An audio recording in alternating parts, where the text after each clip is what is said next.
ನೀವು ಒಂದು ಸಲ ಹಣ ಹಾಕಿದ್ರೆ ನಿಮ್ಮ ಹಣವನ್ನ ದುಪ್ಪಟ್ಟು ಮಾಡಿಕೊಡ್ತೀವಿ ಅಂತ ಇದೀಗ ನಕಲಿ ಆಪ್ಗಳ ಜಾಲಕ್ಕೆ ಸಿಲುಕಿ ಬೀದರ್ನ ಜನ ಕಂಗೆಟ್ಟು ಹೋಗಿದ್ದಾರೆ. ಇವರುಗಳನ್ನ ಮಟ್ಟ ಹಾಕೋದು ಇದೀಗ ಪೊಲೀಸರಿಗೆ ದೊಡ್ಡ ತಲೆನೋವಾಗಿ ಪರಿಣಮಿಸಿದೆ. ಇದಕ್ಕೆ ಸಂಬಂಧಪಟ್ಟಂತೆ ಒಂದು ರಿಪೋರ್ಟ್ ಇದೆ, ನೋಡ್ತಾ ಹೋಗೋಣ.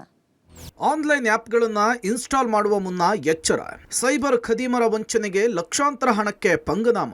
ನಕಲಿ ಆಪ್ಗಳನ್ನು ನಿಮ್ಮ ಮೊಬೈಲ್ನಲ್ಲಿ ಇನ್ಸ್ಟಾಲ್ ಮಾಡ್ಕೊಳ್ಳಿ ಅಂತ ಹೇಳಿ ಸೈಬರ್ ಖದೀಮರು ಲಕ್ಷ ಹಣವನ್ನು ಪೀಕಿರುವ ಸ್ಟೋರಿ ಇದು. ಗಡಿ ಜಿಲ್ಲೆ ಬೀದರ್ನಲ್ಲಿ ಇನ್ವೆಸ್ಟ್ಮೆಂಟ್ ಮಾಡಿ ದುಪ್ಪಟ್ಟು ಹಣವನ್ನು ಗಳಿಸಿ ಅಂತ ಹೇಳಿ ಸೈಬರ್ ಖದೀಮರು ಜಿಲ್ಲೆಯ ಹಲವು ವ್ಯಕ್ತಿಗಳ ಲಕ್ಷ ಹಣವನ್ನು ಗುಳುಂಸ್ವಾಹ ಮಾಡಿದ್ದಾರೆ. ಬೀದರ್ ಜಿಲ್ಲೆಯ ಭಾಲಕಿಯ ಅಣ್ಣಾರಾವ್ 43 ಲಕ್ಷಕ್ಕೂ ಅಧಿಕ ಹಣವನ್ನು ಕಳೆದುಕೊಂಡ್ರೆ, ಬೀದರ್ ನಗರದ ಮಂಗಲ್ಪೇಟೆ ನಿವಾಸಿ ಕಿರಣ್ 50,000ಕ್ಕೂ ಅಧಿಕ ಹಣವನ್ನು ಕಳೆದುಕೊಂಡಿದ್ದಾರೆ. ಸೈಬರ್ ಖದೀಮರು ಮೊದಲು ವಾಟ್ಸಪ್ ಅಥವಾ ಟೆಲಿಗ್ರಾಮ್ನಲ್ಲಿ ಮೆಸೇಜ್ ಮಾಡಿ ಇನ್ವೆಸ್ಟ್ಮೆಂಟ್ ಮಾಡಿದರೆ ದುಪ್ಪಟ್ಟು ಹಣವನ್ನು ಕೊಡ್ತೇವೆ ಅಂತಾರೆ. ಮೊದಲು ಸಣ್ಣ ಪ್ರಮಾಣದ ಅಮೌಂಟನ್ನು ಹಾಕಿಸಿ ಖದೀಮರು ದುಪ್ಪಟ್ಟು ಹಣವನ್ನು ಮಾಡಿಕೊಡ್ತಾರೆ. ಬಳಿಕ ಲಕ್ಷ ಹಣವನ್ನು ಹಾಕಿಸ್ಕೊಂಡು ಅವರ ಅಕೌಂಟ್ಗಳನ್ನು ಬ್ಲಾಕ್ ಮಾಡಿ ಹಣಕ್ಕೆ ಬೇಡಿಕೆ ಇಟ್ಟು ವಂಚಿಸ್ತಾರೆ.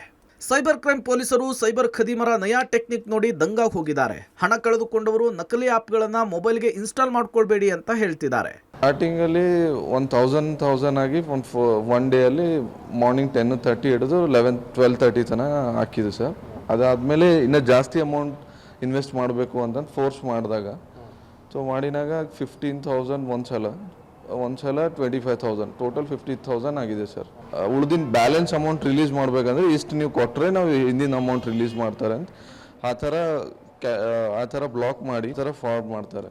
ಅದೇ ರಿವಾರ್ಡ್ಸ್ ಪಾಯಿಂಟ್ಸ್ ಇದೆ ಅಂತಂತ ಎಲ್ಲರಿಗೆ ಮೆಸೇಜ್ ಫಾರ್ವರ್ಡ್ ಮಾಡಿ ಎಲ್ಲ ವಾಟ್ಸಪ್ಪಲ್ಲಿ ಆ್ಯಪ್ ಮೂಲಕ ಅಕೌಂಟಿಂದ ಡಿಬೇಟ್ ಮಾಡ್ತಾ ಇದ್ದಾರೆ ಅಂತ ಅಮೌಂಟ್.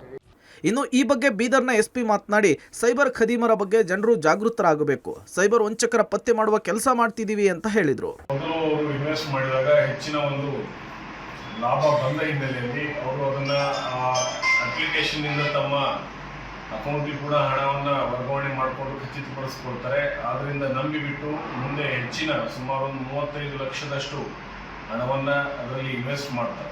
ನಂತರ ಅದರಿಂದ 1 ಕೋಟಿಯಷ್ಟು ಲಾಭ ಬಂದಿದೆ ಅಂತ ಹೇಳಿ ಇವರು ಅಪ್ಲಿಕೇಶನ್ ಅಲ್ಲಿ ನೋಡಿಬಿಟ್ಟು ಅದನ್ನು ತಮ್ಮ ಅಕೌಂಟಿಗೆ ವರ್ಗಾವಣೆ ಮಾಡುವ ಸಂದರ್ಭದಲ್ಲಿ ಗೊತ್ತಾಗ್ತದೆ ಇದು ಫ್ರಾಡ್ ಆಗಿದೆ.